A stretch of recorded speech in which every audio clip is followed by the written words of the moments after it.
Hi everyone, in today's video that's going to be entirely in English with Russian subtitles of course, we'll be looking at the alternatives for a very common and frequently used phrase that sounds like I want. The problem with I want is that sometimes it makes you sound too bossy and demanding, and that's not what we always want to sound like. So the first alternative is very simple and sounds like I would like, or if you want something very much, I would love. It is a very polite and sometimes formal way to say that you want something. I would like the diamond necklace that you're wearing, or I would love to get the diamond necklace that you're wearing as a birthday present. The second expression is used in colloquial English, so it's not formal, but it still softens the abruptness and straightforwardness of our today's phrase, and it is I feel like. Please note that we use gerund after I feel like. I feel like flying to Dubai tonight. You can also use feel like with nouns. For example, I feel like a cup of coffee. Another good expression that you could use instead of I want, especially when you're asking someone to give you something,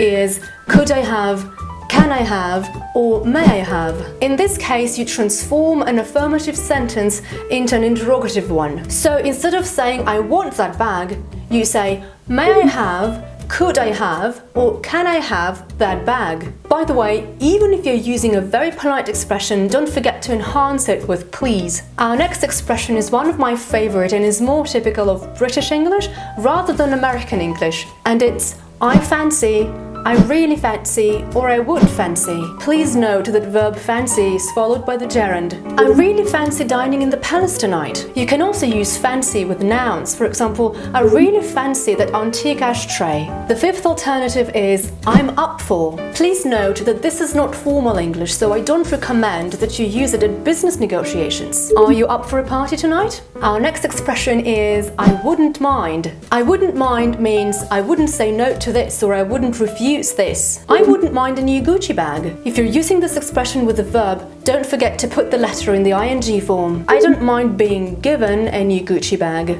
And the last alternative for today is I'm in the mood for. This phrase is close to I feel like, so they both have the same meaning. And if you choose to use this expression with a verb, don't forget to put it in the ing form. And please note that this expression is also informal. I'm in the mood for watching a new episode of The Big Bang Theory. You can also use to be in the mood for with a noun. I'm in the mood for a donut and a cup of hot chocolate.